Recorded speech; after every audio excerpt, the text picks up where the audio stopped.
ना काहू का गुरु, ना काहू का चेला, साफ सुथरी बातों की यही है सही बेला। दोस्तों, जय हिंद। सशक्त आवाज में आप सभी का स्वागत है।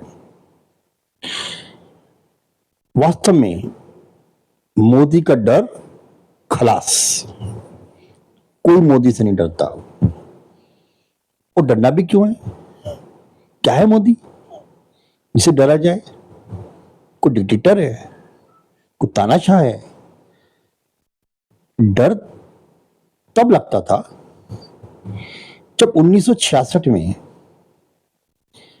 कृपापात्री महाराज अपने कुछ अनुयायियों और कुछ शिष्यों के साथ गो हत्या को बैन करने के लिए संसद में एक प्रस्ताव पारित किया जाए, इसको लेकर के उन्होंने संसद में घेराव किया।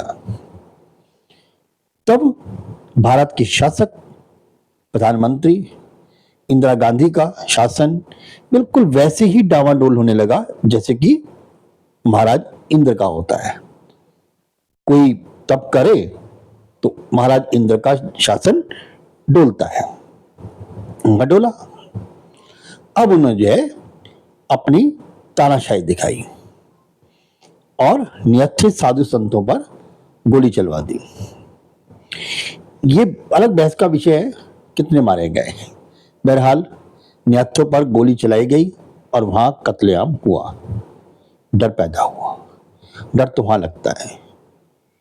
डर तो लगता है तब जब 12 जून 1975 को इलाहाबाद का निर्णय आने के बाद 25 जून 1975 को इमरजेंसी लग गई।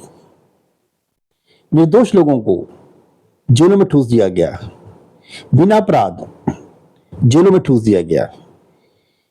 आम लोगों के कहीं काफी अधिकार खत्म कर दिए गए। डर तो वहां लगता है। याद करिए, डर कहां लगता है? डर तो लगता है जब तुर्कमान गेट साफ हुआ था, तब इन्हीं के चाचा जान, भाईजान चाचा जान तो इन्हीं के ही है ना, तो इनके चाचा जान संजय गांधी ने तुर्कमान गेट पर रातों रात बुलडोजर चलाकर के साफ कर दिया। तब कोई मुस्लिम हिंदू नहीं थे। डर तो तब लगता था जब 18 साल से लेकर 70 साल के लोगों को, जाइंट्स को पकड़ करके जबरदस्ती उसकी नसबंदी करा दी जाती थी।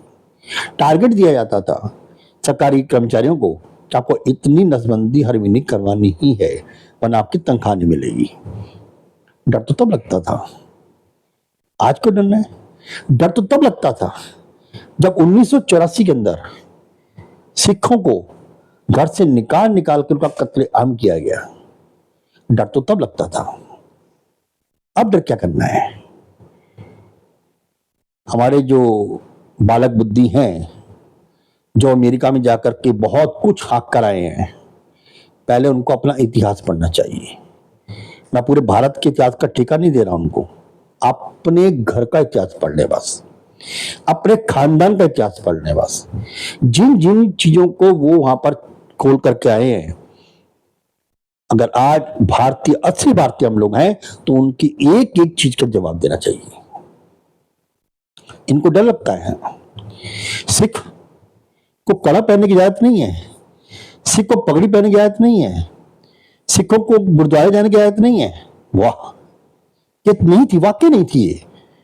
1984 में 1984 में बहुत सी माओं ने अपने लालों के केश काट दिए कि मेरा लाल बच जाए। तब केश, यही सिख पगड़ी, यही सिख कि केश, यही कड़ा उनके लिए जानलेवा साबित हो रहा था। ये था सिखों की जो बात उन्होंने रखी है बिल्कुल सही उठाई है, लेकिन ये भूल गए कि ये जो सिखों की बात उठाई है वो 1984 में थी, इसके बाद नहीं। हमने खुद गुरुद्वारों को जलते देखा है, हमने ग्रंथ साहब को जलाते हुए लोगों को देखा है, हमने खुद सिखों की मदद की है कि ताकि वो सेफ रहे। हमारे बड़े यार दोस्त सिख थे, लोग अपने नाम के आगे सिंह लगाने डरते थे। ये हाल था 1984 में। अर्जुन के पिताश्री कहते थे कि जब बड़ा पेड़ गिरता है धरती कांपती है। ये कंपाइन मान जो धरती थी वो 1984 में थी, आज नहीं। फेयर इलेक्शन की बात करके आए हैं, बहुत अच्छा किया उन्होंने। फेयर इलेक्शन कब हुए थे कांग्रेस में, हमें याद दिला दो। 1975 के अंदर 12 जून 1975 में जब इंदिरा गांधी इलाहाबाद कोर्ट में केस चला, वो जय नारायण ने केस किया था, उन्होंने, जय नारायण थे, गुरु नारायण से नाम था उनका, जयप्रकाश नारायण नहीं थे वो पटका बांधते थे अपने सिर पर, एक केसरिया सा, और उन्होंने दावा किया था मैं इसको हरा के रहूंगा, लेकिन उनको 1,10,000 वोट से हरा दिया इंदिरा गांधी ने। जब उन्होंने अपील की तो हाईकोर्ट ने माना कि इंदिरा गांधी ने यह कदाचार किया है। अब जब उनको पता लगा कि मेरी अब सीट जाने वाली है, मुझे 6 साल के लिए बाहर निकाला जा रहा है, तो 1975 जून को इमरजेंसी लगा दी गई।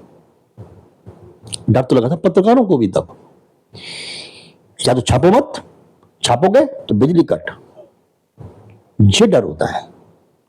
ये इलेक्शन होता है, ये फेयर इलेक्शन है इनका।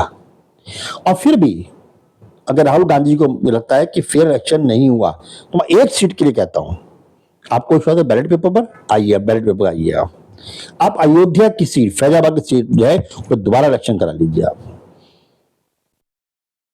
हम सभी आपके साथ होंगे और बैलेट पेपर पर कराएंगे आप।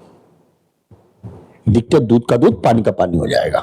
है हिम्मत इतनी, अगर सच्चे मां के लाल हो, है हिम्मत इतनी तो करो बात, करो बैलेट पेपर को वहां पर, अयोध्या में इलेक्शन दोबारा हो, बैलेट पेपर से हो, आपको पता चल जाएगा इलेक्शन क्या होता है।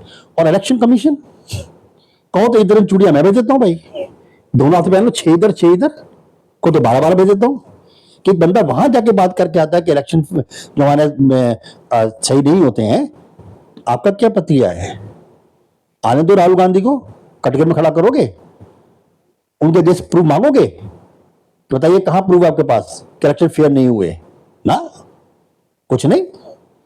ऐसे आईएएस का करना क्या हमें भाई, उठाओ नहीं हटाओ, ऐसे आईएएस की जरूरत नहीं है जिनके अंदर इतनी सोच ना हो कि अगर कोई व्यक्ति आपका बाहर जाके, इंडिया में नहीं बाहर जाके आपको बदनाम कर रहा है, एक जो स्वायत्त जो आपकी इंस्टीट्यूशन है उसको बदनाम कर रहा है, वो क्या एक्शन लेगा भाई? आम जनता को भी सोचना चाहिए, जितने भी पढ़े लिखे अपने आपको इंटेलिजेंट बनते हैं, इनको भी कटघरे में खड़ा करो कि या तो ये राहुल गांधी से पूछे आकर के कि भैया बताओ फेयर इलेक्शन कहां नहीं हुए, उसके प्रूफ दीजिए, केस दायर करिए उनके अगेंस्ट भी, क्या फिर वापस छोड़ दीजिए। इंदिरा गांधी जब रायबरेली से हार रही थी, विनोद कुमार मल्होत्रा वहां चुनाव अधिकारी थे,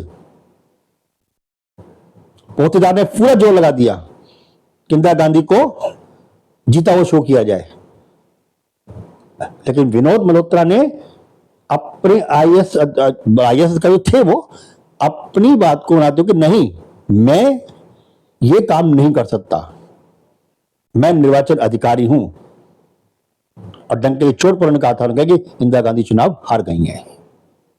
उसके बाद ही फिर बाद में भी बवाल मचा था। लेकिन ऐसे लोगों की जरूरत है हमें टीएन शेषन जैसे लोगों की जरूरत है भाई। तो डंगे कहते थे तुम्हारी जुबान कैसे खुल गई, तुमने कमीशन की जिम्मेदारी कैसे उठा दी? इन लोलपुंजों को जरूरत नहीं है, इन हटाओ यहां से। तो ये ना साबित कर सके तूने वहां जाकर विदेश के अंदर जाकर के ये कैसे कह दिया कि इलेक्शन फेयर नहीं थे। मांगो प्रूफ से इलेक्शन फेयर क्यों नहीं थे, कहा नहीं, कहा वही है। और दूसरी बात, बैलेट पेपर जहां चांद को मजा आ रहा है तो बैलेट पेपर से आप अयोध्या कराइए, आप देश कुमार जी को उठा के बात करिए, उनकी संसद से कैंसिल करिए और वहां पर दोबारा इलेक्शन कराइए, करिए बैलेट पेपर से। मजाक बना के रखा हुआ, जब चले जाओ बाहर जाके जो मर्जी मुंह में आए बोलना शुरू कर दो, अपनी तो इज्जत बना के रख लो। एक पत्रकार ने तुम्हें खड़ा कर दिया, इंडिया अलायंस, सॉरी आप इंडी मत बोलिए, ये इंडिया है। हाँ इंग्लिश है ना, तो हिंदी पे तो हम बवाल मचा रहे हैं पहले ही, हिंदी थोपी जा रही है। अरे भैया हिंदी तुम्हें नहीं आती, इंग्लिश तुम्हें नहीं आती, तो उर्दू ही कर लो। तुम्हें ये नहीं पता इंडिया अलायंस के अंदर ये का मतलब क्या है? पत्रकारों को आपकी बेइज्जती कर दी यहीं पर ही, क्या था हिंदी बोलो, अगर इंडिया में तो एक आप एब्रिविएशन बताइए, एक एब्रिविएशन क्या है? अलायंस है। अरे अलायंस है, फिर इंडिया अलायंस हुआ ना, फिर इंडिया अलायंस कहां से हो गया? समझ नहीं आता कहां कहां से पढ़ के आता है ये बंदा। फिर कहता है पप्पू कहते हैं, फिर कहते हैं हमें जी बालक बुद्धि कहते हैं। अरे तुम्हारा तो, मैंने तो उतना ज्ञान भी नहीं है अब। मैं तक कभी नहीं कहता राहुल गांधी को, अब शायद अब सुधर रहे हैं, अब वो एक अच्छे विपक्ष में अपनी भूमिका निभाएंगे। अनुकरण, अरे खड़े करो कटघरे में, बिल्कुल कटघरे खड़ा करो मोदी सरकार को, लेकिन एक वाजिब तरीका लेकर के। आप संसद में खड़ा करो ना, आप देश में खड़ा करो ना। विदेशी क्या देंगे आपको? उठाइए अपना कपड़ा, खुद ही नंगे हो जाओगे और क्या करोगे? बाद में लोग तालियां मारेंगे, लो जी वो गया नंगा। बस आज के लिए इतना ही, फिर किसी नए मुद्दे के साथ। जय हिंद।